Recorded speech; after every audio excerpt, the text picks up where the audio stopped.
On today's episode, you really want to engage an astronaut in conversation, talk to them about what they did before they became an astronaut. But then it becomes a very carefully controlled dance where we are firing our thrusters. And basically what we want to do is collide with the space station, but at exactly the right speed, exactly the right time. NASA has worked very hard on developing foods that are low in sodium. They use a lot more herbs. They're actually now, and I'm part of a study on this next flight, I'm coming up to one where we eat. yum, delicious, skinny, hungry, cake, fat, scale, nutrition, fitness, strength, longevity, calories, body image, craving, lose weight. What does it all mean? Hungry, adjective, having a strong craving or desire. Stunt girl, noun, one who takes calculated risks to yield extraordinary or magical outcomes. You're listening to the Hungry Stuntgirl podcast. Here's your host, Heidi Germain Schnapoff. Well, the disclaimer at the end of the podcast today is going to be a little extra funny. Stick around to hear it if this is your first episode with us. Hello and welcome to episode 13 of the Hungry Stuntgirl podcast. I am Heidi Germain Schnapoff, professional stuntwoman for film and television. And today I will be talking to a person I never thought I would meet, let alone get the opportunity to interview and become friends with. Well, I'm pretty sure we're friends now. Anyway, I thought it would be pretty neat on the heels of the recent Mars landing to finally call up an astronaut and ask him a bunch of the questions you guys have written in with. It's a long one, but I was hanging on his every word and fascinated beyond belief, and I couldn't find it within me to cut any of the things he was talking about. So in addition to a ton of the space questions, you'll get to hear about how much better the food has gotten in space and how it comes out the other end, if you know what I mean. So let's just get to this one. Special appearance at the end of this episode by the famous Devon Rex cat Leroy Justice. I hope you enjoyed this episode and my interview with physician and NASA astronaut, Dr. Thomas H Marshburn. Hungry Stunt Girl. Today's guest holds a Bachelor of Science in Physics from Davidson College, North Carolina, a Master's in Engineering Physics from the University of Virginia, a Doctorate of Medicine from Wake Forest University, and a Master's in Medical Science from the University of Texas Medical Branch. This North Carolina native is a veteran of 2 space flights, STS-127 and Expedition 34/35. Prior to becoming an astronaut, he served as a flight surgeon assigned to Space Shuttle Medical Operations and to the joint U.S.-Russian space program and eventually became the medical operations lead for the International Space Station. Selected by NASA in May 2004, he completed astronaut candidate training in February 2006. Training included scientific and technical briefings, intensive instruction in shuttle and International Space Station systems, psychological training, T-38 flight training, and water and wilderness survival training. He completed his first space flight in July 2009, logging more than 376 hours in space and 18 hours and 59 minutes in 3 spacewalks. He launched to the International Space Station as a flight engineer in December 2012. While on board the station, he logged more than 147 days in space and 5 hours and 30 minutes of spacewalk time in an emergency spacewalk. And if that wasn't enough to impress the pants off of you, he also happened to have backpacked from Canada to Mexico along the Pacific Coast Trail. Please welcome this incredibly kind, motivating, and inspiring human, husband, father, physician, astronaut, Dr. Thomas H. Marshburn. Thank you for being here. It's good to be here. Knowing Charlie, you probably said, "Oh, Charlie, you have a friend, really?" Yeah, that was the first question was, wait, a friend? Yeah. So we know Charlie well. Yeah, so it's good to be here. It's great to talk to you. Yeah, he's my uncle, so the smart stuff runs in the family, obviously. I believe it. Yeah, so we have Dr. Thomas Marshburn, astronaut. What are the initials that are next to your name? Are those like a rank, or how does that work? No, just an MD. Okay. And after that, you're just an astronaut. Yeah. Okay, because I noticed in the emails from you, it kind of had like numbers and letters next to your name, and I wasn't sure if that was like a rank thing with NASA, or if that was just maybe some sort of random numbers and letters attached? I'd have to look at that. I guess I don't know what, what that would JSC hyphen C. The Johnson Space Center. Yeah. Oh, okay. And CV is a mail code. Yes. Got it. So that's just your email kind of. Yeah, I have an office. Is what that means. You have an official I'm employed. office. You're officially employed. Bye. Exactly. So you were. Let's go back. So we know that you're a doctor and that you're an astronaut. But where did it all start? Where are you from? Can you give me like a little, brief history on the life of Dr. Thomas H Marshburn? What's the H? Sure. Henry. Henry. Oh. Yeah, family name, by the way. Love it. Yeah. Don't hear it much unless I'm in trouble. Oh, boy. But the born in the Southeast in North Carolina, in a little tiny town called Statesville, last of 7 kids. And my father brought us all to Atlanta when I was 9 years old. So I consider still Statesville my home, but I was pretty much raised in Atlanta. So a Southern kid. I wanted to be an artist. I fell in love with pencil drawing. But about the age of 13, I started reading a book in the high school library about Apollo 13. So this is in the 70s, and it had not happened too long ago. This book is no longer in print, but it was just a detailed, factual account of what had happened. I was so fascinated by this group of people, really smart people that came together to save it was some humans in a tiny capsule way off the Earth, deep in space. And that riveted me. I couldn't stop. I remember the day I read the book. I remember the night at home I was reading it, and then I turned around and read it again, all in one night. So that turned me around. I started sucking in everything I could out of the library, and every library I could find about spaceflight, and decided to go into math and engineering.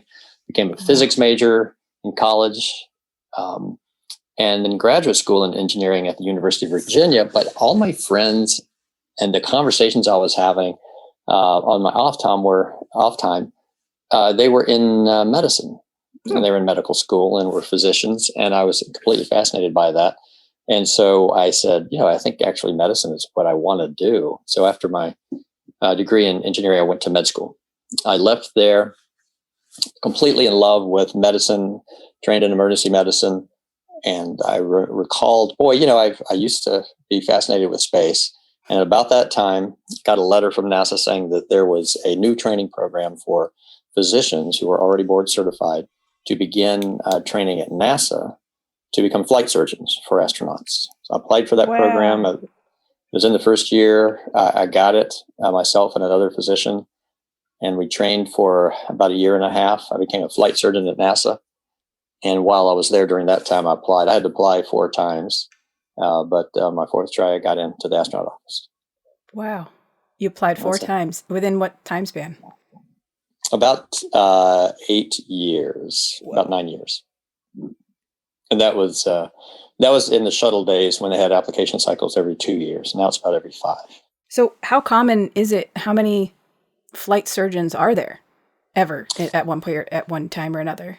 At one time, I believe we have about 15. We had about 8 at the time, and it grew to about 15 at the height of the shuttle era, when we had about 100 astronauts. It seems like a really high physician to astronaut ratio, but we're doing more than just sitting there waiting for them to get sick, which they almost never do. We're actually planning missions. We're in mission control. We were designing med kits. We were essentially building space medicine as a new field. So there was actually a lot of work that went into it. They were very busy. So not just fixing the astronauts in space, but actually developing like a protocol or just exactly advancing space medicine? What are the things, making sure we could document what has to be in your med kit. You're very limited on power, on mass, on volume. You have almost nothing, but you got to cram a lot into a little space. It can't be anything that you see when you walk to the doctor's office usually. And so we had to find that stuff, develop it, figure out what were the most common problems, what was the most likely things we could fix, and go from there. And we hadn't started our long duration space flight history yet. This was in the 90s. So we were trying to predict what was going to happen when we started flying people for, all the time. It's amazing to me that my daughter, who's 18, has never known life where we did not have an American in space. Wow. And because that space station's been there for a little more than 20 years now. And that's crazy. What is a common problem that you would have to address medically? In The space? probably fatigue and work schedules are the most common thing we talk about. So the flight surgeons in mission control, talking to the flight director, looking closely at the schedule, they want to squeeze obviously as much work out of you as they can. And yet they're very good at protecting the time. They don't want exhausted crew. We've been there with Skylab, and that didn't go too well. So the flight surgeon's kind of the representative for the crew for those issues, although they do a good job of it. So that's probably the most common thing. But eyes are really hard, or space is really hard on the eyes. Oh, okay. The fluid shifts, change your vision. We get stuff that hits us in the eye almost every day, just floating around in there. Oh, wow. So that's a bit of a problem. We're usually treating some kind of, usually minor, occasionally not so minor, eye injury. The hands, space is rough on the hands because that's your mode of locomotion. We use our hands to move around there. Yeah. That makes sense. No walking. So you'll see astronauts with, lost fingernails and that sort of thing, especially with the spacesuit gloves. We get some strains and sprains, especially in the shoulders and in the hands, working in the spacesuits. Those are tough, bulky things to work inside of. And one of the astronauts famously said, "Boy, going on a spacewalk is like getting in a bar fight. Your ribs hurt, you're just sore, your hands are all beat up." It's like, well, I've never been in a bar fight, but I would agree with you. Yep. I think it's probably true. That makes sense. Dental problems, interestingly, are a bit of a problem. We got a lot of different countries up there, and we've had to fix some teeth. So you every now and then. Obviously, International Space Station. Would you be a physician to astronauts from other countries or from other countries? Oh, yeah. Yeah. They typically have 2 CMOs, crew medical officers, up there at any one time. They don't have to have a physician up there. I just happen to be one. So naturally, I'm one of the CMOs. Yeah. So so there is not a physician that goes up with every mission that goes. That's right. That's right. Is there kind of a resident? Is there always somebody out in outer space that is a physician at some point are there oftentimes not a physician actually there? Like you said, mission control, Yeah, just in mission control is the only time that there's always a physician. The flight surgeon who has a deputy is always there. But in space, no. If we get back to the moon, I don't know. But if we go to Mars, there may very well have to be a physician on board. That there could be a pretty good argument for that. But I don't know what the thinking is on that. There's a lot of stuff still to decide on that. What would be an occasion or a situation where they would send you? Like, how many times have you been, you personally, or has there been a physician in space with the crew or with a crew? Or there's NASA selects medical doctors, as one of their technical areas that they like to fill. Right now, I believe there's about 4 or 5 physicians in a 45-member astronaut corps. That's probably about the usual ratio. There are no missions planned for medical doctors. There were some life sciences missions that we had in the shuttle era that they would put the physicians on there. But there's no time right now where they'd say, "Hey, we need a medical doctor in space, so let's send Tom." It's just Tom, and you have to be just like everyone else, good at all the stuff we do, spacewalks, and there's a huge robotic arm out there that we use to grab satellites out of orbit and that sort of thing. So we have to be good at all those things, not just one thing. Gotcha. I mean, it kind of sounds similar to not military in the doctor world, but I know a lot of medics. You still have to know all of the. Very different than being an astronaut, but you still have to know your basics in military operations. You have to go to basic training and all that kind of stuff. What's the go ahead. Oh, just they call us doc, they call us medic all the time. The training level that we get, because if you're a geologist or a test pilot or whatever, you get the same level of training. I get a little leeway because of my background in terms of what I bring up. I might bring up my own special little stethoscope or something, but I would say the level of the training is very much like a medic. What is the training? So you applied, you said 4 times to try to get into the program. And then what kind of training did you have to go through, and how long was that until you can go into outer space, or you can Well, they want to get everybody that comes in, various backgrounds, they're all technical backgrounds typically, but from different areas. So they want us to get us all on the same plane. So we just have some classroom work on electronics, communications, and medicine, orbital mechanics, flight dynamics, that sort of thing. But very quickly, that's just like weeks. And then very quickly, you start learning station systems. We learned shuttle systems. We started learning the Russian language training. Oh, wow. The robotics operations, spacewalking. Those were, and you need to be an electrician or a plumber or an IT guy or a woman up on the space station. So you're learning about all these areas. A photographer. We have a fair amount of training in photography. Oh, wow. We're the eyes, of a lot of people who want to see pictures from space. We train in that as well. So, and as speakers too, you think we get more training than we do, but we get a little bit of training in public speaking as well. Oh, well, that makes sense. You need to communicate. And you said Russian. Why Russian? I mean, I have an idea, but why Russian, and how much do you have to be fluent? Do you just learn basics? It depends on your role. So the reason for learning Russian is the two main partners for the space station are the Russians and the U.S. in terms of building the modules. The international partners have all contributed something, including their astronauts. But Russia built 1/3 of the station, and the U.S. Probably a little bit less than 2/3. Japan's contributed a module. The Europeans have. Canadians contributed the robotic arm. But so, and because the Soyuz is a key way to get, launching out of Kazakhstan is a key way to get to the space station. We have to fly in the Soyuz. On my last flight, I was in the Soyuz spacecraft. I needed to be able to be what they call a flight engineer. I needed to be able to be in there and work with the Russian commander. We're all three of us crammed in some about the size of a front seat of a VW Bug in our spacesuits. And we were there for 2.5 days. So we needed to be pretty good at Russian. If you take these kinds of tests, we were at medium level, low advanced in the State Department categories. So advanced, but in the lower category. We didn't have to be fluent, but we had to be conversational. How long does it take you to get there, to the space station? Oh, to the space station? I was going to say 10 years to learn Russian. Exactly. That too. It's easier to get to space.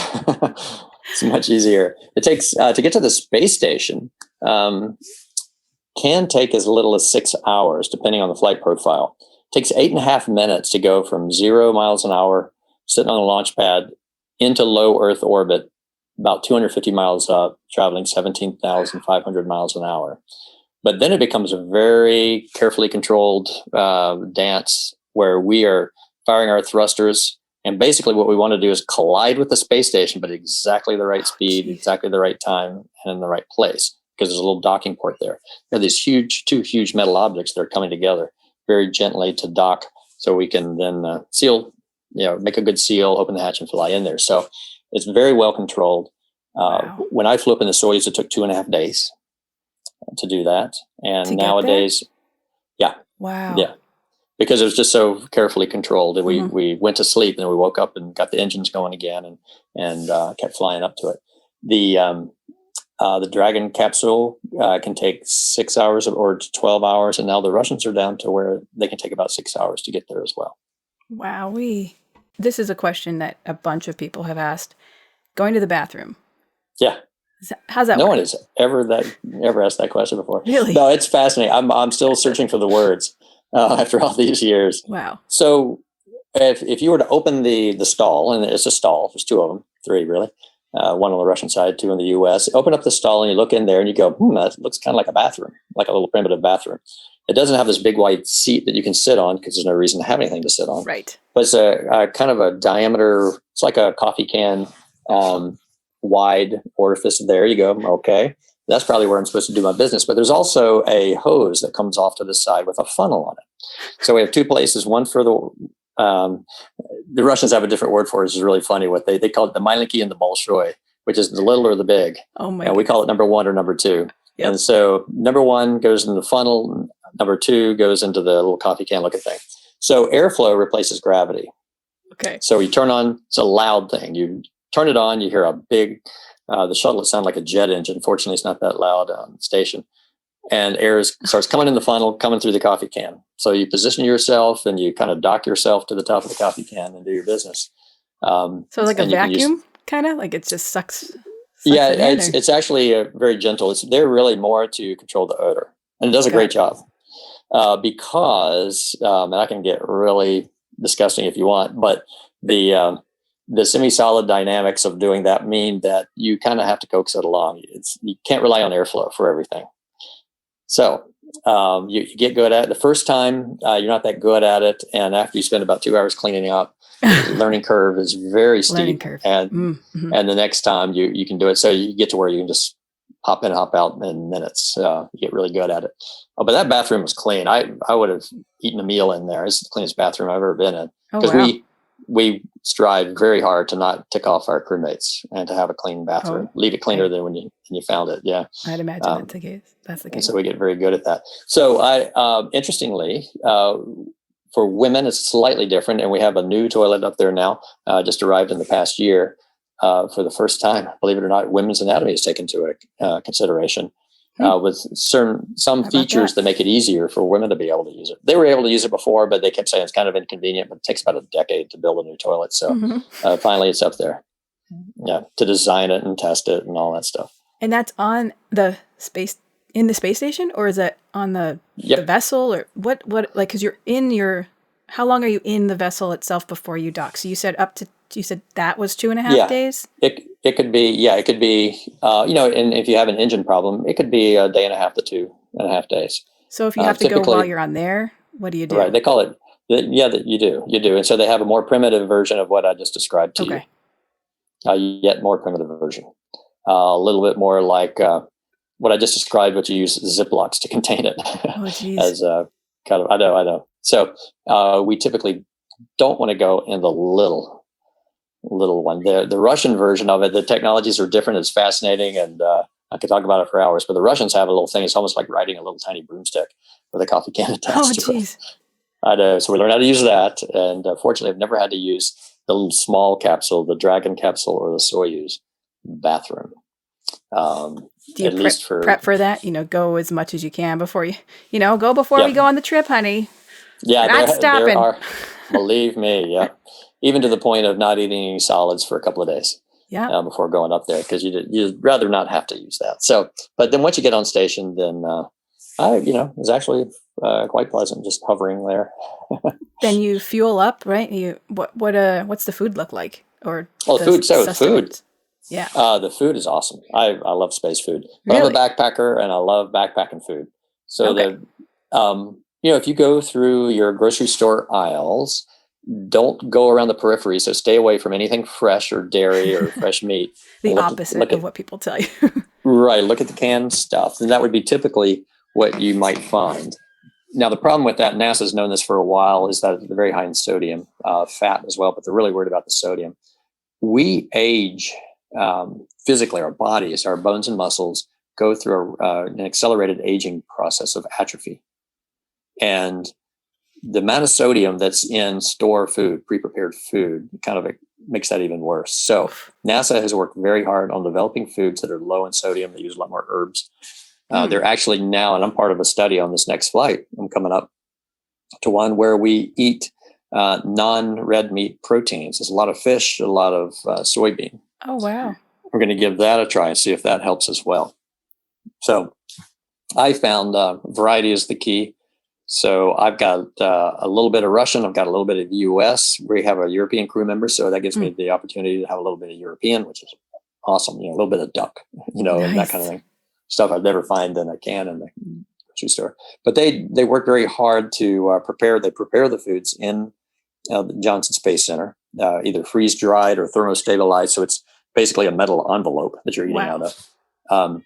And really no fresh foods at all. But they're getting really good at reconstituting vegetables close to their natural state. Oh, wow. Yeah, I was going to ask. There's some green beans and some sweet and savory kale is what they call it. That is just phenomenal. Wow. And you have What's the water supply? Is that how you would you rehydrate it with water or? Well, yeah, you do. So on the space station, yesterday's coffee is going to be tomorrow's coffee. Our bodies are the first step in the recycling process. So part of our urine is recycled and it comes back out as the water that we drink. And believe me, it's nice and clear. You ought to see the machine that does it. It's impressive. We have to repair it every now and then. But we do have a water storage area. And NASA's been working for a while to get to, I think we're like at 90+% recycle. Water is heavy and therefore expensive to fly to space. That was going to be my next question. How do you get the water there?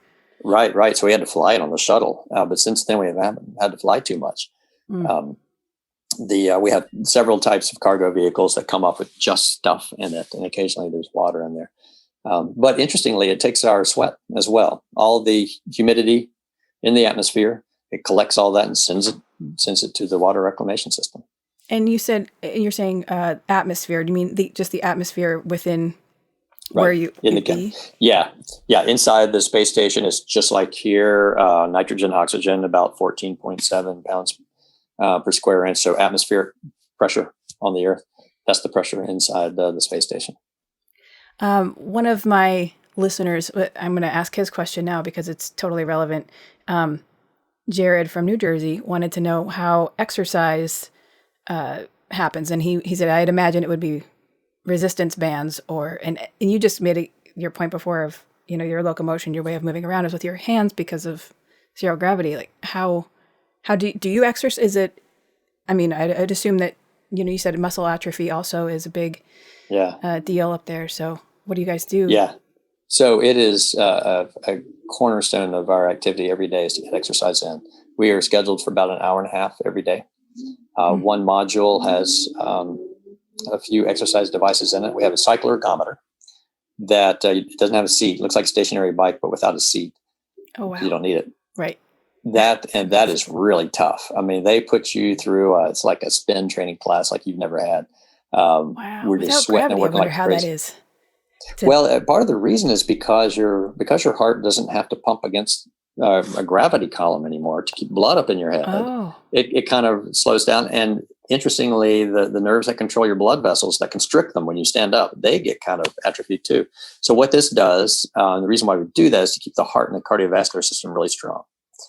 There's a treadmill that's for impact forces, and we do have elastic bands that kind of pull us down onto the treadmill so we don't go flying off. Okay. But you can run on the treadmill. It has a motor, but it also has a mode that you can go into that doesn't have a motor, so you have to push at it, and that's kind of like running uphill. That's cool. But the thing that is the most beautiful thing of all is a resistive exercise device that uses vacuum pistons, actually. So pistons with nothing in them. So you're pulling against a vacuum. And use gear ratios that are easy to change. So you can get up to 600 pounds equivalent force on your body to do squats. And building up those muscles, those muscles around your hip and your pelvis and your lower spine are the key to being able to maintain your bones and muscles in space. And that has changed spaceflight. We wouldn't be able to get to Mars, I don't think, without something like that, because we'd be like jellyfish by the time we got there. Yeah. You would be able to stand on your own two legs if you were to experience gravity. Right. Imagine. And it's just, so 6 months, after 6 months, I actually gained a little bit of bone mass. Oh, wow. Because I was very, very careful about always getting in my workouts. So I actually gained weight but lost fat because they do the X-ray scans on us to measure our body constituents, and gained lean up there and gained bone. So it was a really impressive suite of exercise hardware. So what's your typical day in space for you? Are you on specific to your profession missions or when you go, does it have to always necessarily have to do with being a physician, or would you be? No. Yeah, our primary job it's a laboratory. So you might be conducting 300 experiments at one time. Oh, wow. You and the crew with varying degrees of involvement. Some are just replace the hard drive on this. But other things might be I'm going to be the guinea pig in some experiments, hooking up EKG leads or something, or doing material science work or fluids experiments where your observations are you spend hours working on that stuff. So every day is completely different. Experiments coming in from all around the world. There's some maintenance we have to do. And we all have to be able to do pretty much all of that stuff. If you are spacewalk qualified, which almost all of us are, then you might be called on to go out and do a spacewalk. There's probably going to be 1 or 2 on our mission coming up. And of course, if a cargo vehicle comes up, we might be using our robotic arm to reach out, and it's about the 60-foot long arm with one elbow on it that reaches out and grabs the satellite. We spend a fair amount of time training to be able to do that. Oh, wow. And that's well. outside the spacewalk? Yeah, so it's outside. Oh, wow. Outside, right. Know, in space. Yeah.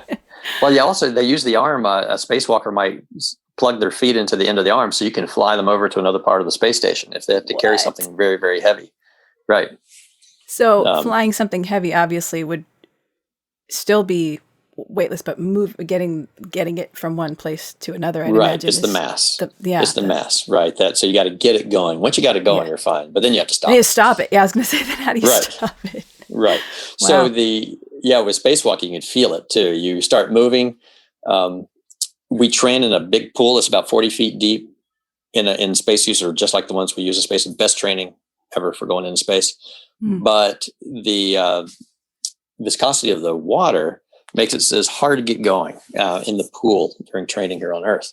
And then when we stop, it's easy to stop because the water just stops us. So in space, you can tell the new astronaut that's up there because it's pretty easy to get going, but then they stop where they want to, but you see their legs just keep on going. They might even get pulled off a little bit. Yeah. Oh, no. So, yeah.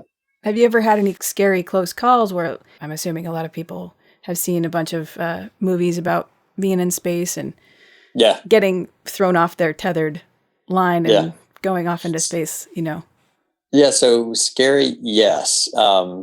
Scary to everybody else, maybe not, probably not to the experts that are always monitoring us. We have probably more than 100 people watching us, several hundred when we do a spacewalk. Wow. But to me, it's an interesting combination of incredible excitement and the absolute thrill of going out the hatch for the first time, but being completely aware of where you are and what you're doing, suspended above the Earth in a complete vacuum. So the only thing protecting you from this, something that would kill you in minutes, is just the spacesuit, or in seconds is the spacesuit. So you're on high alert. The training is what gets you into focus on the work you're doing. But I've had times when I was translating along the outside of the space station and had to reach around like a vertical strut in the structure, and my helmet bonked the vertical strut and almost pulled my hand off to where I wouldn't have had any hands on the space station. And it didn't happen, but that split second, my heart rate just boom, shot up. Jeez. And just stop for a second, take a breath. There was one moment when my spacewalking partner, there's always 2 of us, he and I had to reach out and grab something that was way off, about 10 feet away on the end of the robotic arm I talked about. It was a big battery. We had to replace these batteries, and they're about the size of a car trunk. Wow. And the only way I could get to it was he had his feet set on the structure of the space station, and he stuck his hand out, and I had to climb out on him, grab his hand, and then stretch myself out and reach this thing. And I've had some rock climbing and thinking, this is one of the scariest moves in rock climbing I've ever done. And I was glad I had done that. So yes, it can be scary, but you've had the training, and because of that, you're able to just kind of power through it. And what would happen if you, are you tethered? Like, how does that? Yeah. So we do have this little thin braided steel cable that's attaching us all the time to the station. A lot of our training has to do is making sure we don't get tangled up in that, because you're moving all around and you're pirouetting around and you're spinning and stuff, trying to get stuff done. You don't want to get wrapped up in that. And when we stop to work to go hands free, we have a tether we can put down. It's about 5 feet long, and that keeps us from going way away from station. So what would happen if you didn't put down that tether? Well, you'd still have this long braided steel cable. And then what would happen is you might destroy part of the station. You might electrocute yourself if you hit a solar array, but you'd almost certainly injure your career. And so it's for that reason, it's also scary.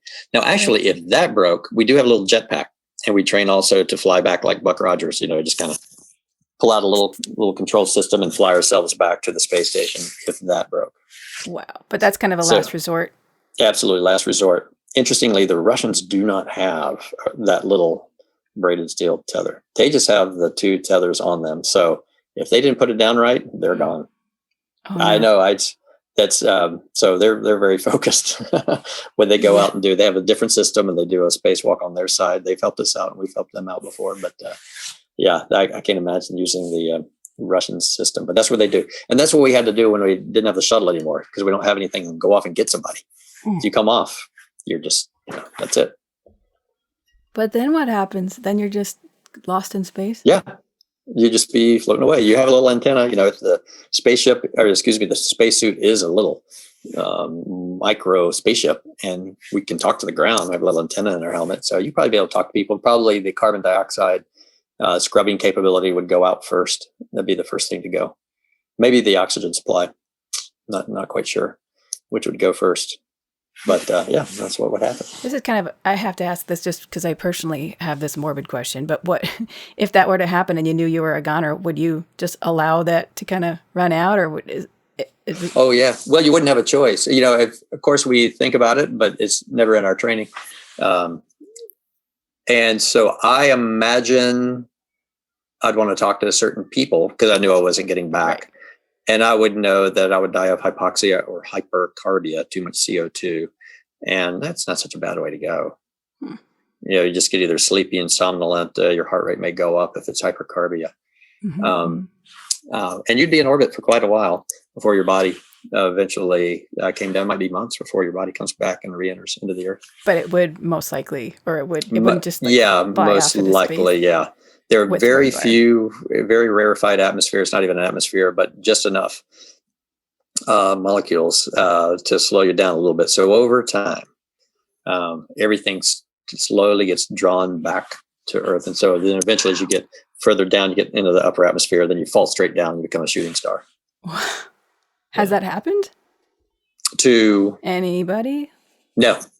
But no, that's has never happened to anybody. So there's only been 3 people that have died in space.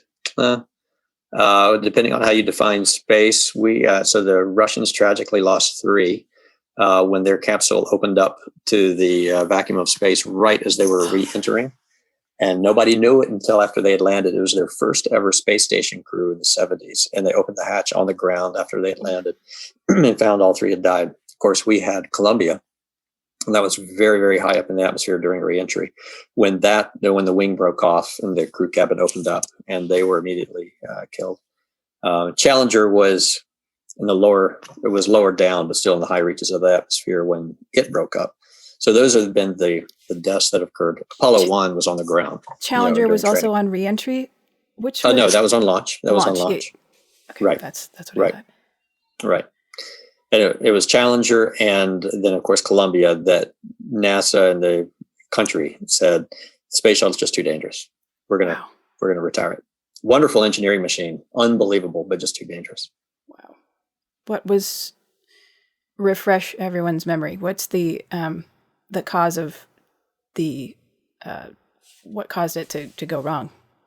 The which one? Challenger? Challenger. That was the most recent one I was just reading about. No, Challenger was in '86, and there was. That's just fresher on my brain. Yeah, yeah. Just really bad. Yeah, you may remember the 2 white things that look like big candles on either side of the orange tank. Okay. Those are stacked up in cylinders, and there's O-rings between each segment of the stack. It was very cold that morning on launch day. They didn't want to scrub the launch, and an O-ring had a hole in it. And so the solid rocket booster, the fuel kind of blew out of that hole and put a hole inside the external tank. And actually, the whole thing didn't explode.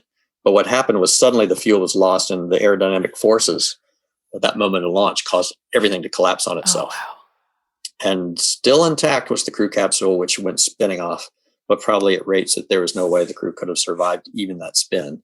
But then it just fell back onto the ocean, and they were well over 100,000 feet. About 150,000 feet up when that happened. And then in Columbia, that was on launch again. Some of the foam in the external tank hit a wing and put a hole in it. And we didn't know that didn't know that had happened until in re-entry. The fire of re-entry is about 5,000 degrees because you're coming in so fast and hitting the atmosphere. That's why we always have those. You may be familiar with the term of a heat shield on a spaceship. We don't use rockets to slow ourselves down. We let the friction of the atmosphere slow us down. because you're going, really Mach 25 about when you hit this thing, and you're slowing down to about Mach 2. And so to dissipate all the energy, there's an enormous amount of heat. It would melt metal. That's why we have heat shields. But it got inside the wing of Columbia, melted the wing off, and then aerodynamically it was unstable, and it tumbled. And again, the crew cabin came off and kind of opened up. Jeez. Well, yeah. Now, back to the positive side. So you've re-entered. How many times have you been in space and back? Twice. Well, obviously back, but yeah. And you do you always land in the ocean? Is that a thing? No. It's going to be a new thing for me. I'm going to fly up on the Dragon, SpaceX Dragon, and they land in the ocean, so that'll be new. But the first time was the space shuttle, landing almost like an airliner, like a glider. And then I went up in the Soyuz, and that's a thump down in the deserts of Kazakhstan, where you just smack the ground under a parachute, and that was interesting. That was by far the most fun re-entry was in the Soyuz because it's so tiny, and so I can't wait to see what the Dragon's going to be like. Wow! All right, and that's SpaceX, right? Right. So, are you? That's your next thing that you're doing? Yep. Was assigned last summer and training with the crew right now, although not all our crew are assigned yet. And so I know 2 other crewmates and 1 more to be determined. And we're supposed to launch in September or October of this year. And again, been 6 months on the space station to do the work I talked about before. Oh, wow. So you'll be there for a while. Is that your average? Yeah, right now it is. They want to get obviously as much out of you as they can. Right. And so, it's expensive to launch somebody into space. I had to imagine. And typically that limitation is the limitation of the spacecraft itself, how long they quote unquote certify it for being up in the vacuum and the space attached to the outside of it. All right. So whatever the company says, that's how long it'll last. And they feel pretty good about 6 months, then that's how long we're going to be there. All right. And yeah. I'm going to, before I run out of time, I want to make sure I get to some questions that people had for you. And some of them are pretty funny.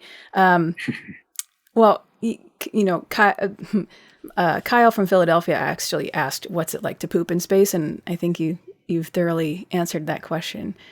Yeah, I'm trying to think of any other nuance, but that would be a different show probably. I mean, is it, and this actually... to physically, I mean, when you go to the bathroom on Earth, you're sitting down and there's like the squatty potty where you bring your knees up and, different thing. I almost feel like it would be harder to push or to actually make that happen. But maybe that's just in my mind because I can't imagine. Well, I think one thing you're getting at, which is very true, is our bodies have gravity receptors in them that motivate you to want to pee or to poop. And those don't feel anything. So it's a little bit delayed. And when we get into space, our bowels have been floating around. They don't like that. So we get what's called an ileus. So they slow down. So it takes about 2 weeks before your whole gastrointestinal tract says, okay, we got this. Here. Yeah. And you're back to, everybody's got their schedule and you get back to your schedule after about 2 weeks. And then after that, it's pretty standard, just like going on Earth. The difference is, you don't need to hold on to anything, although some people like to. I like to just have 1 foot hooked up under a handrail. There's a handrail on the floor right in front of the body. And I just put 1 foot up under there. And that's all you need. And then you just kind of hover. And got a little book, read a book. That's the only time I had time to read anything non-technical in space. So, a little John Grisham. While, oh, my goodness. Bring it in there with you. Or all right, Barry, guys. We'll be back in 2 chapters. Yeah. He's got the John Grisham. He's going to be there a while. So, he's got the Grisham. That's funny. And so it's not uncomfortable. Constipation is a bit of a problem, especially early in space. A bit of a problem, but not especially with the better foods we have now. Oh, that's good. It's less of a problem. Okay, so Agnes from Hungary asks, what was the feeling when you first saw Earth from above? I've been waiting to see that view for 40 years when I saw it. I couldn't wait.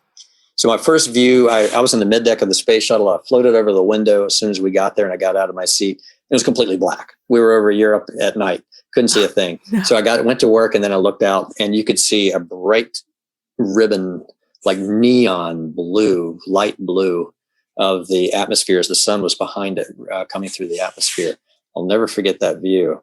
And then went back to work. And when I came up and I could look through the shuttle flight deck windows at the actual Earth, there was so much detail, so much that you could see that you can't see in photos or videos, that I was completely mesmerized. It was very bright. Just the reflection of the sun off the Earth. And surprisingly, I just didn't know where I was. I saw clouds and mountains, and so I think those are mountains. I think, or is that a glacier? I don't know. Or is that clouds? And just a mix of greens and blues. So it was, breathtaking. So easy to say, but mesmerizing. It was like a jewel. And with so much detail that I just couldn't pull my eyes away. Wow. It was just fantastic. The joy of watching the Earth from space is for the longer. My first mission was 18 days. The joy was being up there for longer so that you could look out the window and go, I know where I am. I know exactly where that is. Wow. And you get to know your Earth. So there's no borders. There's no map. You don't open Africa in a book and go, that's Africa. You look up there and go, okay, I think that's the Sahara. Yeah, that's the Sahara. Now I see a landmark I know. Wow. And that's really nice to get to know your home planet that well. What is kind of like the orbit of it? What part of the Earth do you see? Great question. We see, so if you get a globe and you look at 52 degrees north latitude, 52 degrees south latitude, that is the orbit of the space station. And just make like a sine wave back and forth. And we see all of the surface of the Earth, because the Earth precesses under us, all of it between those two lines of latitude. We're pretty high up though, so we can see a little bit outside that. So we might be able to pick out the Aleutian Islands or some glaciers at the edge of Antarctica, but that's pretty close to what we can see. Wow. This is a pretty random question. Ryan from Indiana, actually. You're not in Indiana, but Uncle Charlie is.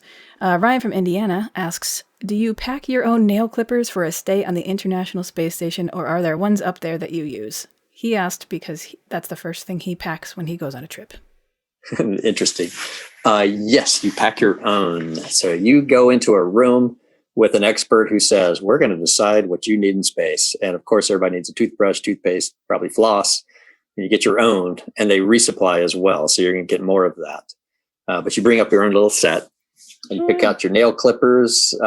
Typically, guys will pick out their whatever they want to use, razors and some kind of cream or electric razor. You get to pick that out. And then people will pick out their own little, if they say, hey, I really want to be able to do this with my ears, or I'm just guessing, I don't know. I'm pretty a basic guy. Then they'll be able, as long as it's safe, then they'll fly that. We might be able to bring a little mirror, which is not metal glass, but either a little metal piece or a little foil. A reflective foil stretched on a little frame. We're limited in the lotions and the aerosol, or not aerosols, but because that wouldn't be allowed. Right. But the lotions or the colognes are not allowed to use cologne, because whatever comes out of the air is going to end up in the water, and we're going to be drinking it. Or we might sock in the water reclamation system. So they have to restrict what we can do. They can get out into the air. That makes sense. But yep, I'll have my own little nail clippers. And the question is, how do you clip your nails with these little fingernails flying off? And then you might hit somebody in the eye with it. But if not then days later, maybe when it floats around. So that we have their air is recirculated. And there's in every module, there's one or two places where they have a little HEPA filter. Most people know what those are now. And the stations always had those. So you do all that right by the HEPA filter. Oh, wow. And then you have a little vacuum cleaner and you go, and you just suck it out. Suck it out. Yeah. I mean, I was going to say I use file, like I'll pack a file with me, but I feel like that would be horrible because you'd have all these little. Yeah, I don't know if they let you use it. So even with fingernails, we can go on about fingernails because you impart quite a bit of energy into a little fingernail clipping. It's got a lot of kinetic energy. It goes, and it could go flying off and overcome the. Right. So what I do is I get a Ziploc bag and I clip inside the Ziploc bag, and then it bounces around in there, and then slowly it dissipates its energy, and then slowly comes floating out and it gets caught in the airflow. Because it wouldn't just go down into the bag; it would just doinks around inside there, and then and a lot of great little physics experiments you can do. It loses energy, and then finally, because of the elasticity of the bag, and it finally floats out slowly out of the bottom. Wow. That's cool. Think about that. That's the fascinating thing about living in space. You could be mesmerized just by everyday basic stuff all day long, but you've got work to do. Yeah, right. Oh, that's right. I have to actually go get this battery from the arm on the outside. Putting on your pants is fascinating. Putting on pants. Well, you can put both legs in at the same time, and and slowly, when we jump across, so astronauts don't put their pants on one leg at a time. But we also, when you translate across a module, it's easy to push off and go flying somewhere, but it's hard to make sure you don't tumble when you do it. Oh, wow. And it takes some practice to push off with your legs and not have your rear end go flying over the top of your head and end up backwards and smack into the other side. So that actually takes a little bit of practice. Yeah, I'd imagine because there is no gravity, there's no center of gravity because you're just going but you have a center of mass, and so you have to figure out where your vector of your thrust has to pass through your center of mass, if we get technical about it, and it has to be accurate enough so you don't impart a little bit of torque and make yourself spin. That I actually had a question about. Have you ever gone spinning and how do you stop, or seen someone, or how do you stop that? Lots of things we've got called stupid human tricks. Have competitions as to how many times can someone spin like a ballerina or a skater without impacting a wall. Or throwing because you have to hold yourself really stable, and that's the trick. And then impart a spin without any translational motion, and you start spinning around and try that. Or you can just spin your buddy. Have him or her out in the middle, and we start spinning them. Gotcha. Exactly. There's like one module. Yeah. There's one module where the walls are far enough away that you could actually slowly, if you floated away slowly away from your work site, you got nothing to grab onto, and you got to wait until you float to the other side. There's nothing you can do. You can spin like a cat, but you can't make yourself go faster or slower. Wow. So when you're a figure skater or anything on Earth, you can slow yourself down, speed yourself up by coming in and going out, but that's not the case, huh? Wow. Yeah. If you don't have anything to push off of, you can't move. Wait. Just change your orientation, right? Wait, or have a friend help you out. Yeah. Hey, a little assistance here. I'll give you a push. I never even thought about that. Let's see here. Going down the list here. Okay, Lauren from Long Island she asked a couple things, but what's the most common misconception about being an astronaut? Oh, interesting question. I would say that they're all steely-eyed missile men and women, compassionless and without emotion. I don't know if anybody really believes that, but Hollywood certainly seems to think that it's true. Very stoic.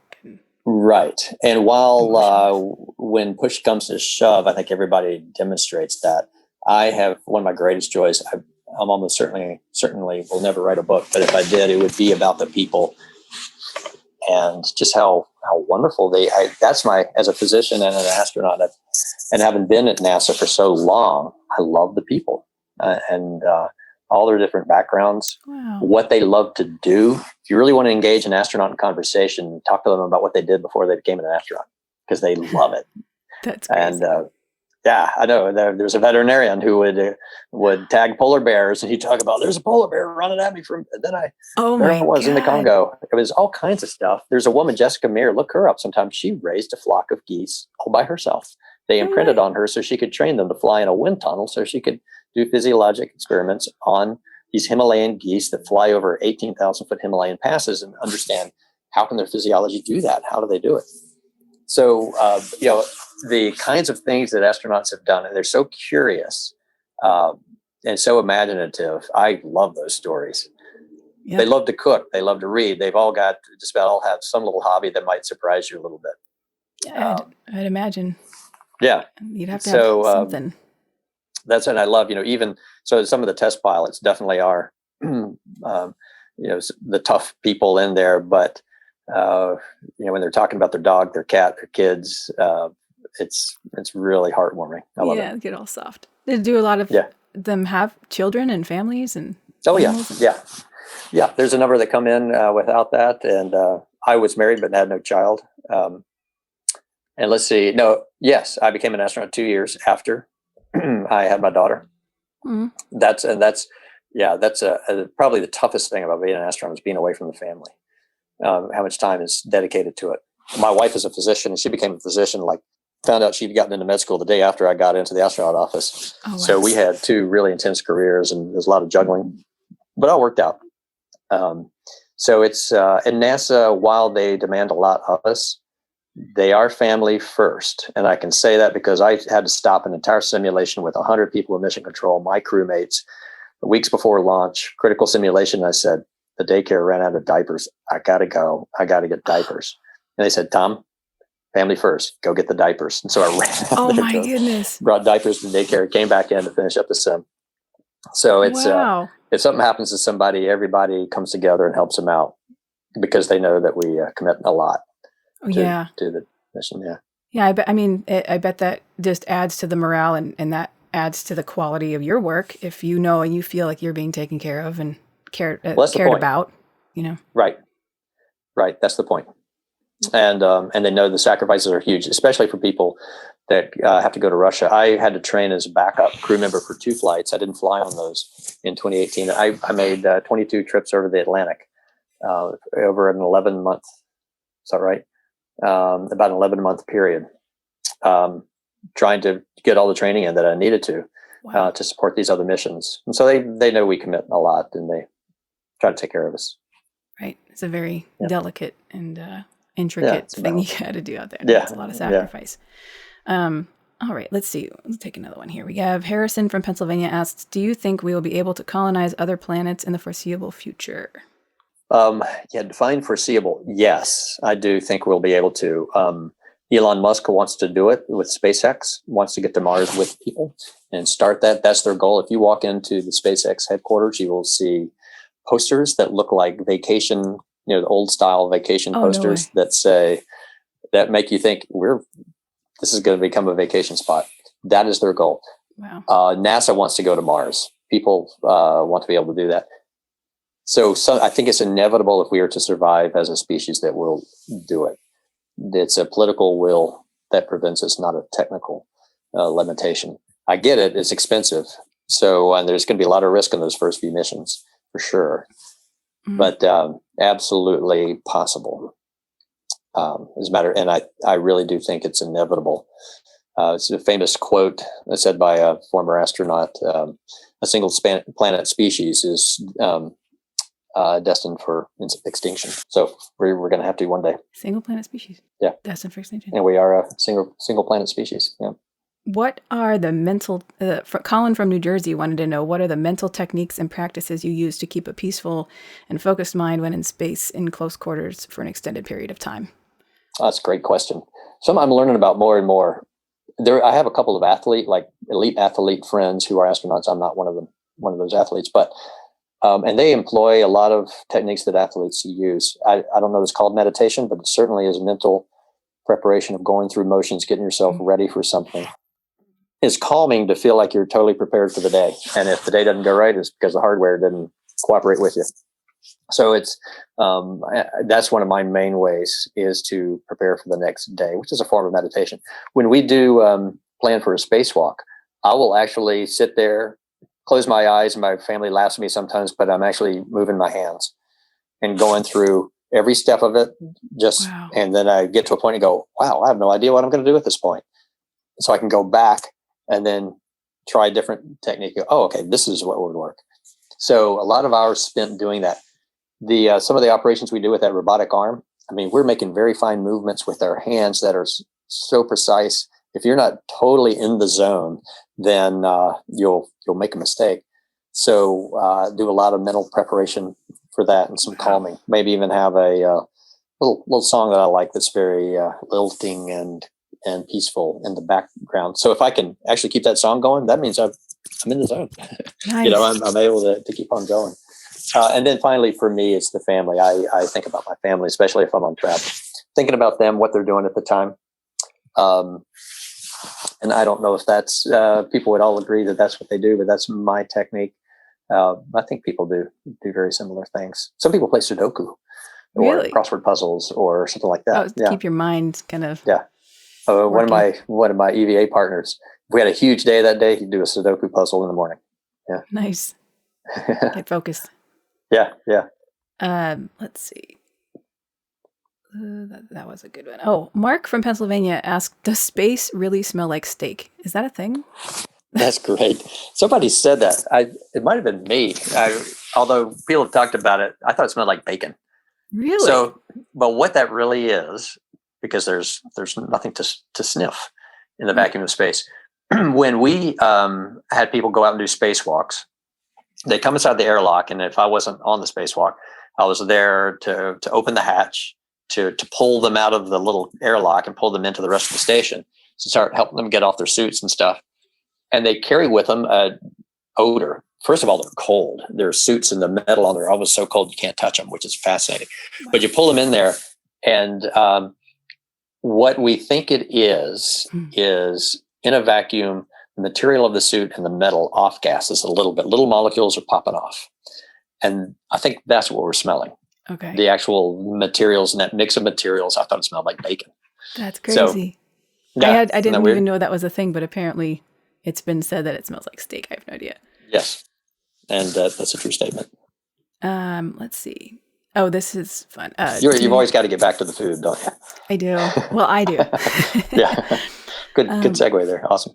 Yeah, go ahead. We're going back to food in a minute, but before that, I have like 2 more questions. Do you believe that if you were able to travel through a black hole, that you'd travel through time like an interstellar, or likely be ripped to shreds due to the gravity being so strong? So I'm not I can't claim to be that level of a physicist, but I think you would be, given the forces that are involved, I think you'd be ripped to shreds. Now, the rest of the universe might think that you're stuck on the edge because you'd be falling down into the black hole almost at the speed of light, and therefore time would slow for everyone else watching you. You'd just be stuck there. But I think it would be a very fast immolation. Wow. But who knows? Nobody's done it yet. Not yet. Yeah. I like that. And yet. if they do, yeah, but I don't know how they're going to get the signal back out. Probably not. What's not going to happen is end up in some kind of time library like Matthew McConaughey and start traveling through time. That would be neat, but I don't think that's going to happen. Although I did live, I've lived 0.25 microseconds slower than everybody on Earth when we did our space flight. I think we had to work it out. I think it was 0.25 microseconds. Wow. Wait, so because you're younger or older? So I'm younger by 0.25 microseconds. You can see, because we're on Zoom, you can see the difference. So you've time traveled, really? Yeah. Yeah. Wow. Well, everybody does when they move, but we did more than some. Yeah, because of the speed of going around. More than most. The Apollo astronauts were going 25,000 miles an hour, so they time traveled more. Wow. Yeah.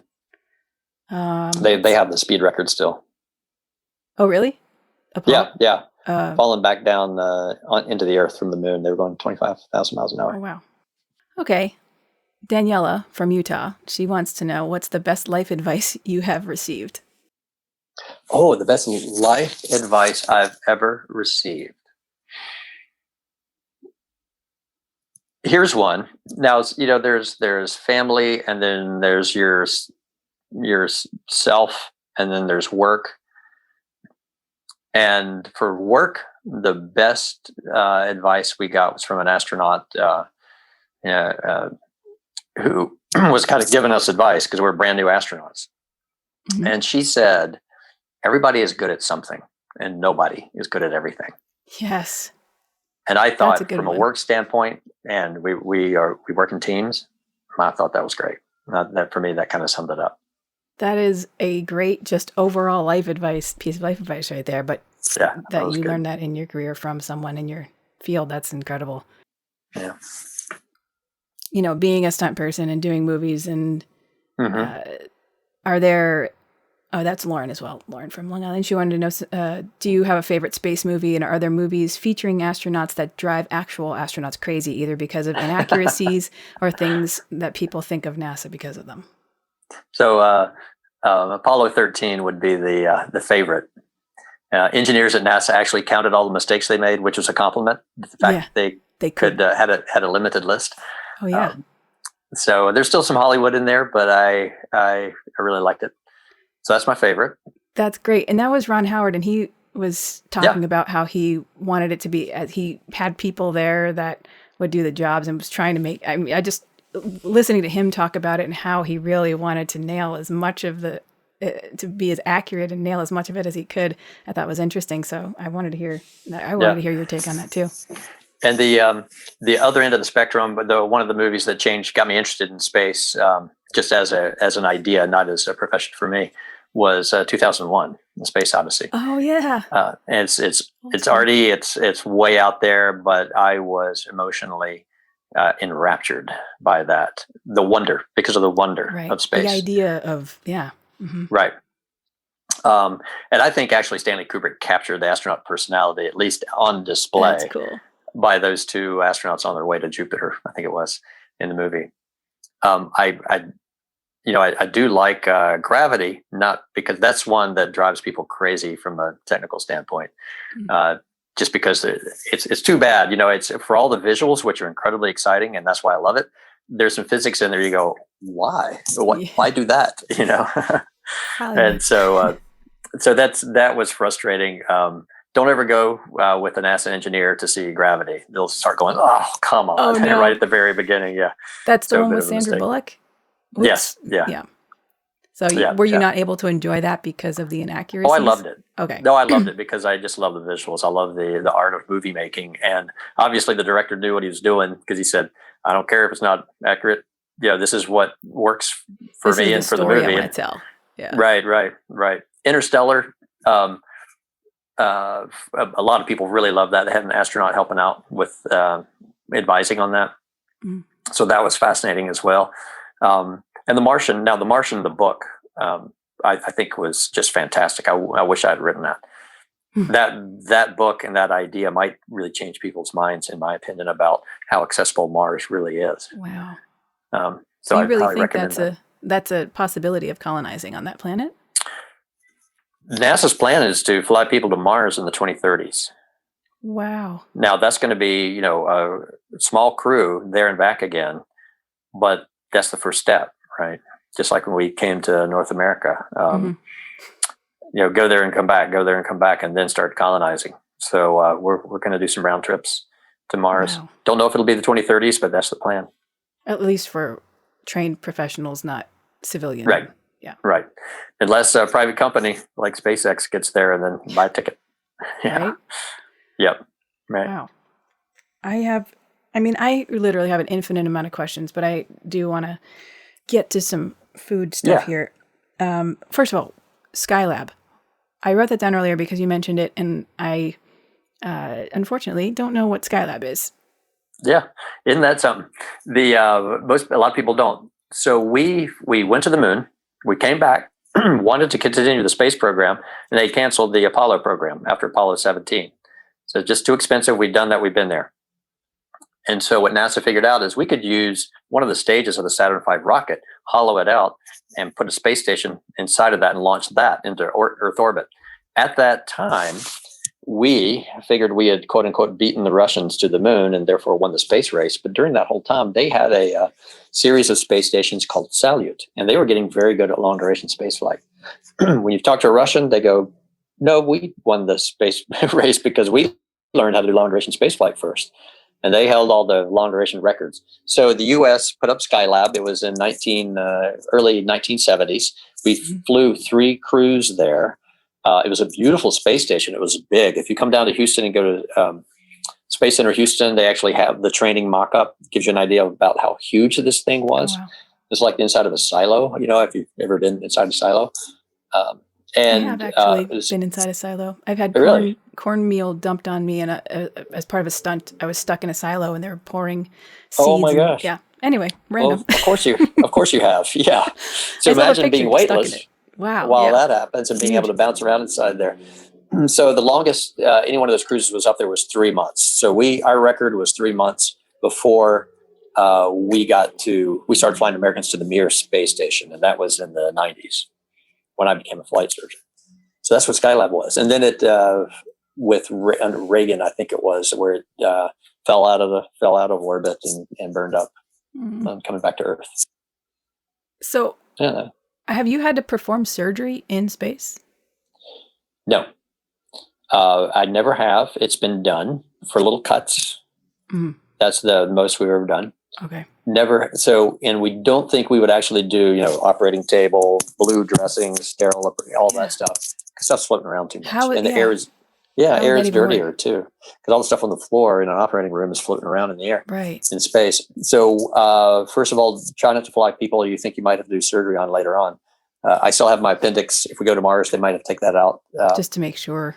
Right. Yeah. But we would we have an ultrasound machine. We'd probably use long needles and an ultrasound machine to get rid of abscesses. Extract things like from inside directly instead of cutting you open. Yeah, that makes sense. Right. I never thought about that. So, and if it really got that bad, something got that bad medically, the spacecraft is kind of like our ambulance.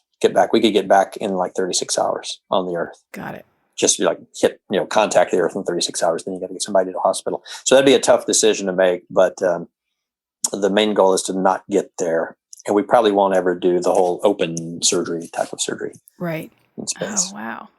But they've done suturing, and they've done the little, not super glue, but the medical equivalent of super glue to close up cuts. Yep. I'm not You're probably familiar with that. Stranger to that. Yeah. Yeah. I'm very familiar. Oh, man. Yeah, I've had definitely gashes closed with super glue, the medical grade super glue, and then probably had to airbrush over it to make it look like nothing was there. I was going to say, you probably have the history of your career on your skin. Yeah. Yep. My hands look like they've been in a meat grinder at this point. They're horrible. Gosh. Scars and chunks rough. taken out. Burns. I have a burn mark. Yeah. Horrible. Goodness. You got like 90-year-old hands. Anyway. That's fascinating. So when you are on Earth, do you cook at home? Yeah, I love to. I'm not sure everybody likes to eat what I cook, but I like because I like to freelance. And that frustrates my wife a little bit. Here's the recipe, and I go, okay, but I'm sure we don't need that. Or you go off script. I go off script. And but I do love to cook at home. Usually it's the standard dad thing, grilling, trying to prepare meats in certain ways. But I love salads too, and I'm trying to get everybody to eat more vegetables. So I'm always trying to figure out an interesting way to roast or cook vegetables. Nice. So that's what I do. They've got the mac and cheese and the pasta down completely. They're good at that. Yeah. Nice. Yeah. And if someone gave you all the ingredients and they gave you all the time in the world to cook a meal, is there something that you would that you like that you would take the time to do if given it? There would be a lot of chopping involved because I just love fresh vegetables and the various things. So I did make a Vietnamese dish that involved many kinds of grasses and mint and a lot of time involved just in doing the shopping and the chopping. I won't do it again because I don't have that much time to do it again, but I loved it. And so I would, of course, grilling the meat that goes with it as well. So I'd probably make that. Nice. If I wanted comfort food and wanted to harken back to my upbringing, I'd probably deep fry some fried chicken and have rice with chicken gravy. Oh, but man. Do you make the gravy? Are you a gravy maker? I'm not a gravy maker, but I'm a gravy eater. Mm-hmm, mm-hmm. Yeah. Okay. Yeah. But my mom made the gravy. Oof, boy, that was good stuff. I did. Wow. Yeah. So, boy, now you got me talking about food. I could just keep going. But that's probably if I had to answer one thing, that's probably what I would do. And you said your mom made it. Did your mom cook a lot? Was it all home cooked meals when you were a kid? Were you growing up? Yeah. Or? Yeah. She, classic thing. She cooked everything. Southern cooking, some of it healthier than what my grandmother cooked. Bacon fat and just about everything that my grandmother. And boy, did that taste good. She made some cornbread. Boy, that I still dream about. Probably not the healthiest thing in the world. Cornbread. And good then, stuff. Well, since you are, like in the food and kind of a cook, do you have a short meal, something that's really easy and short, that easy, quick to make, that you have like a go-to, weekly something or other? The go-to weekly thing? Yeah, I will roast some baby bok choy or roast some Brussels sprouts and just name your meat. And I will grill that up or figure out a way to cook it. Got it. So you just throw some veggies to roast and then just grill up some meat. That's quick. Yeah. When I'm strong, I'm a strict paleo and I love it, but I'm not strong all day long. Right. Get home from work and it's time for dinner, and sometimes I break break the habit a little bit. You said paleo. Do you this is a funny lead in. Do you do CrossFit or do you do any sort of a workout plan or? Yeah, the training they have us do here, basically there's no requirement for astronauts and level of fitness, but certainly expected. And we know that we wouldn't be assigned if we couldn't do a spacewalk or something. And actually training is quite rigorous. So we need to stay in shape, and everybody knows that. So we work hard at it. There are trainers who know spaceflight and the atrophy and the special techniques they have to use. So we have access to them, and they developed what's largely a workout of the day. It's very much like CrossFit that we do.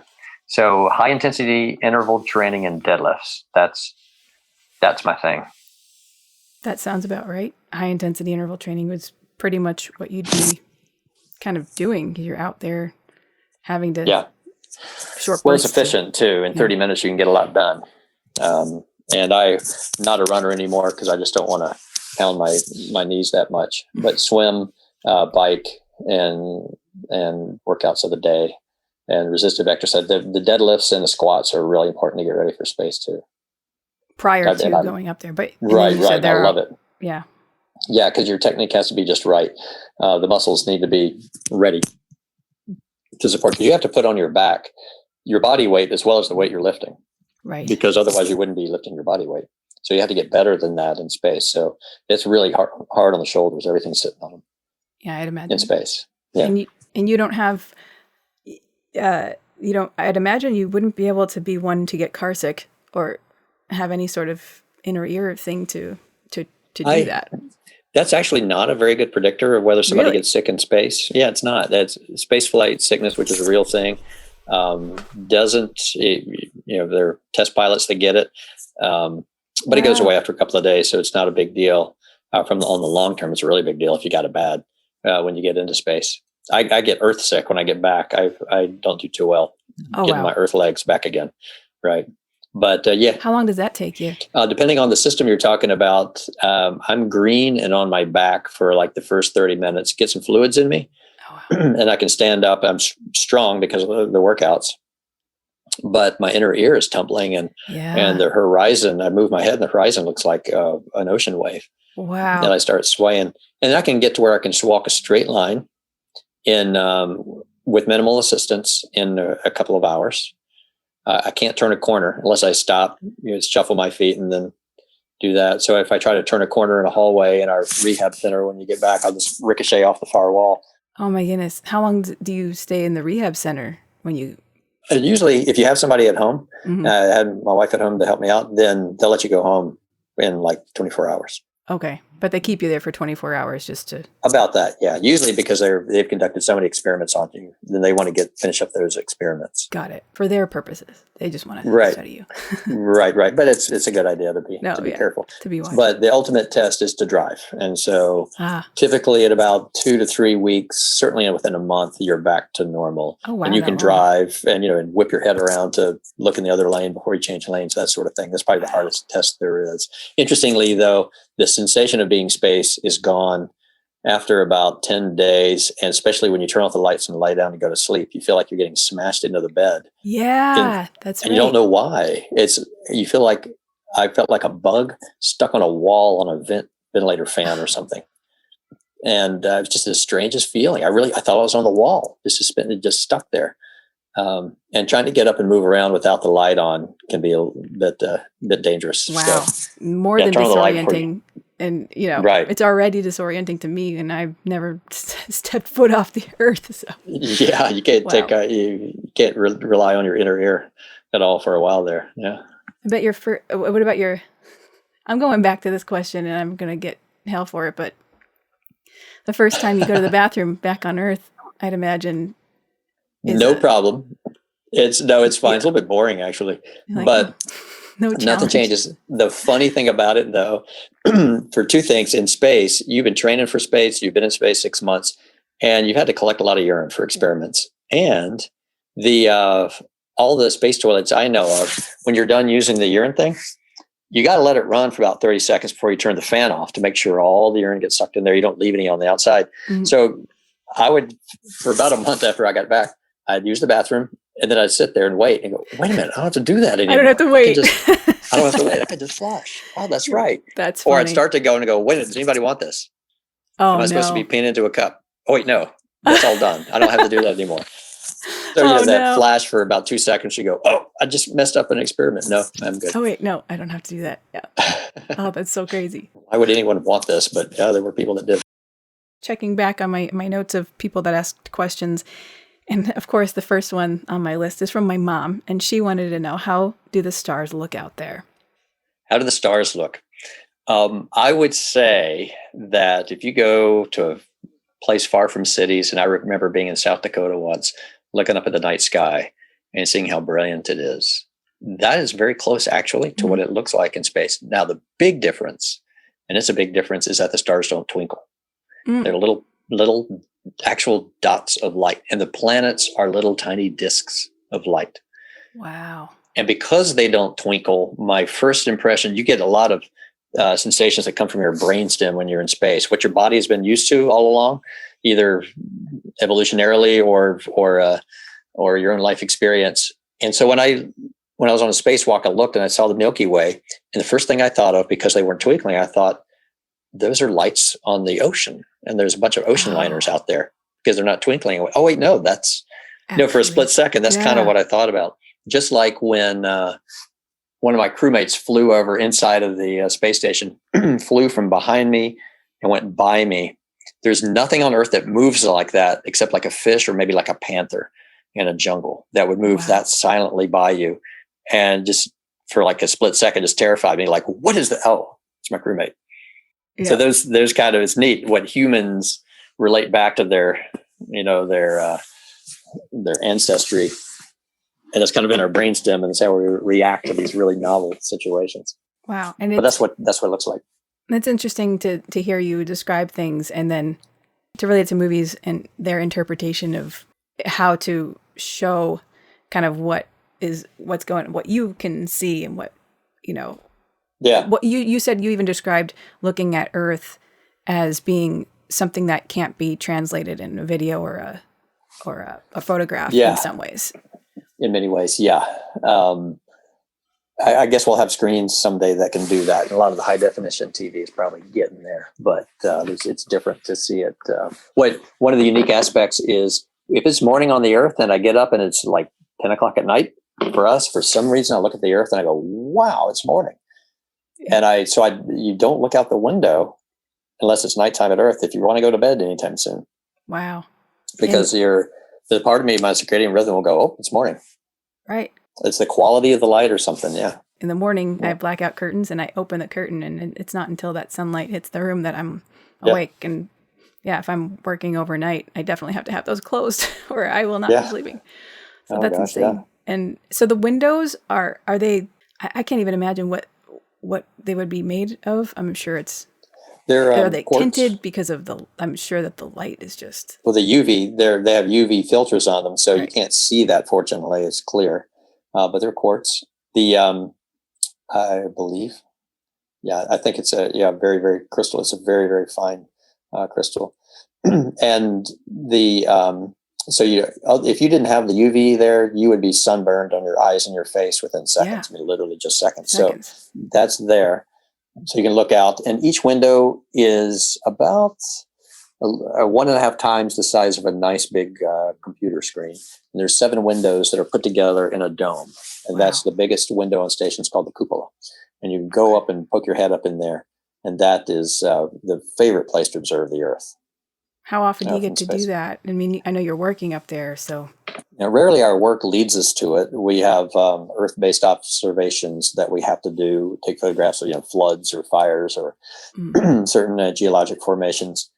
But it's the favorite pastime if you have any downtime, which is usually after dinner, after you've cleaned up, done your work, gotten ready for the next day. You can float over and take some pictures of the Earth. Occasionally somebody goes, hey, Etna's erupting or some big event's happening on the Earth, and everybody flies over there if they can, tries to get a picture. Yeah. And you just pull yourself through I just can't, I'm just imagining you guys being like, come on. And you're grabbing onto things and pulling your way to where you need to be. It's right. And then you'll have 3 or 4 people all shoulder to shoulder crammed up into the cupola trying to get out their cameras and stuff. Wow. Yeah. And you sleep, you have to like strap yourself in to sleep so you don't Don't fly around, have or how's to. that work? You don't have to. Your sleep quarters are kind of like I used to say phone booth, but nobody knows what those are anymore. I got you on a phone booth. So then I'd say a coffin, but that doesn't sound very good. But a little bit bigger than a coffin, and which is actually plenty of room because you're floating around in there. Have a little laptop to catch pictures of your family and stuff, maybe a couple other things in there, personal items, and a little sleeping bag. It's very light fabric because it's not there to keep you warm necessarily. It's just to keep you restrained. Okay. I could take a nap. I could get in my sleep quarters and just close my eyes and take a nap. And 10 minutes, wake up and go out. I don't have to lie down or prepare anything. Yeah. But some people are more like gerbils than they are like eagles, I guess, and they like to be snug. They want to snuggle against something. So is it like a pod? You're sleeping. So they have straps. That do that. Wow. Yeah.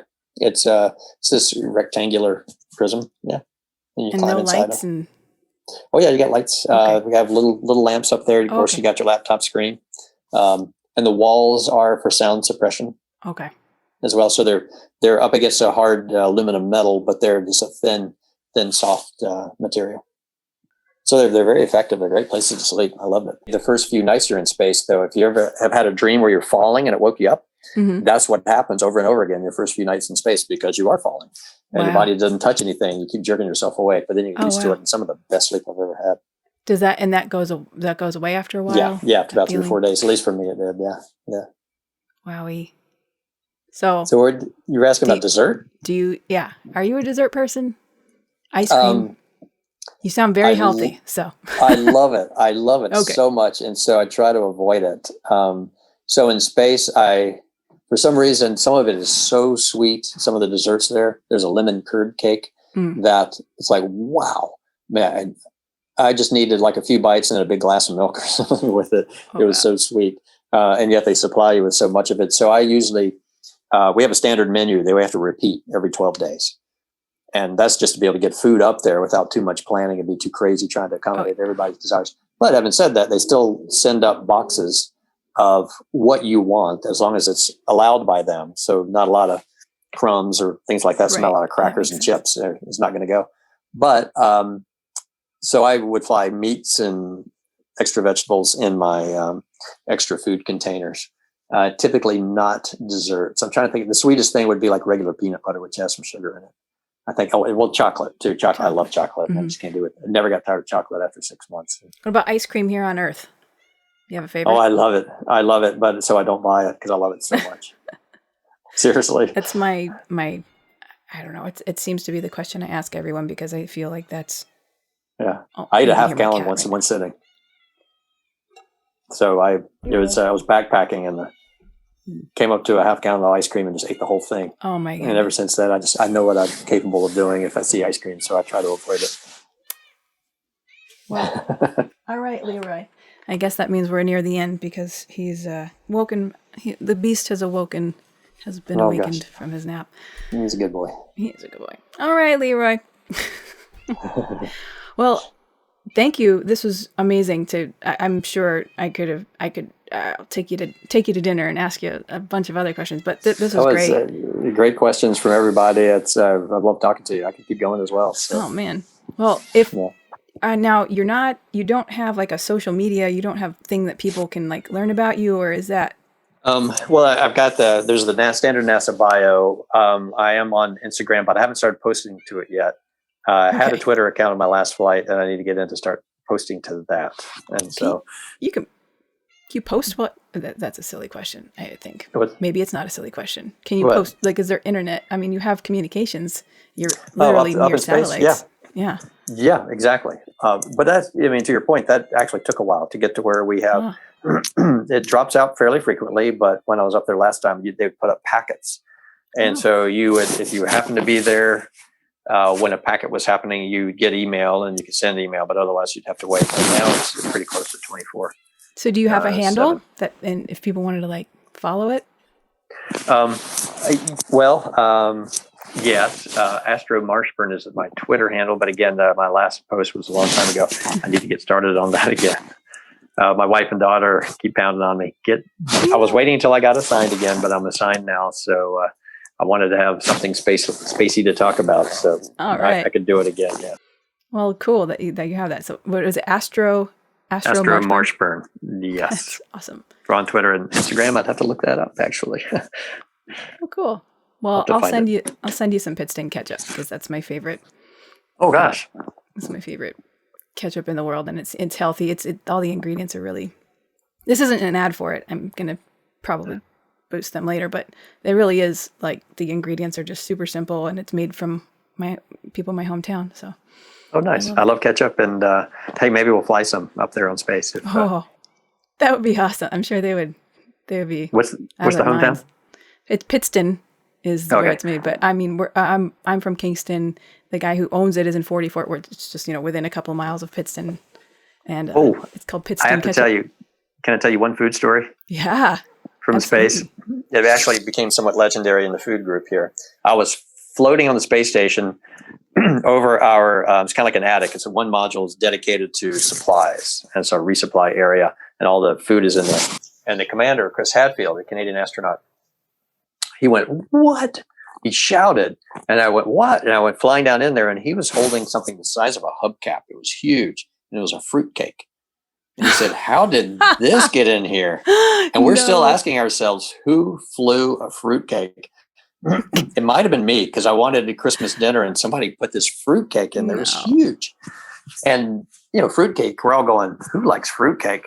But we put it up on the table. You can Velcro it up against the sort of the table's at a slant, so it's kind of like being on the wall. Wow! And opened it up, and it was perfect. It was like nutmeg and stuff, the flavors and tastes we weren't used to. The Russians loved it. Everybody would float by and grab a hunk of. You didn't have to slow down. You stick your hand out and grab some fruitcake because it's sticky and nothing comes flying off. So it was made by a group of monks in a monastery in Arkansas. We got the wrapper and we called them, but all we got was their voicemail. So, but we didn't. Wait a minute. Say that again. A group of monks in a monastery in Arkansas. Just want to. Right. Okay. Just right. That's apparently where this came from. I'm going off the label of the fruitcake. So we might try to fly that again. But they still talk about that. They're, "Oh yeah, you're the guy with the fruitcake." That's all hilarious. The food specialists. So fruitcake is actually good in space. Fruitcake is good in space. That's a great note to end on. Fruitcake is good in space. I could ask, again, a million more questions about food in space, but we'll leave it at that. Fruitcake is good in space. Good in space. So Thank you, Dr. Marshburn. To find out more details about today's guest, including his spaceflight experience, awards, and organizations, you can visit nasa.gov and search for Thomas H. Marshburn. You can also find him on Twitter and Instagram at @AstroMarshburn. Hey, thank you so much for listening to the Hungry Stuntgirl podcast. If you have any questions or comments, feel free to contact me at Heidi@thehungrystuntgirl.com, or you can check us out on Instagram or Facebook @thehungrystuntgirl, or on Twitter @hungrystuntgirl. New music has been written specifically for me by my good friend and amazing composer, Colin Bell. And hey, if you are digging this content, please like, subscribe, rate 5 stars wherever you are listening to this podcast. That is what will help keep this podcast going and growing. And as always, stay hungry. All discussions on this podcast are for entertainment purposes only and are not meant to replace medical advice. Contrary to popular belief, Heidi is not a doctor or a nutritionist or an astronaut. Although, that would be kind of cool. Heidi, maybe you should be an astronaut.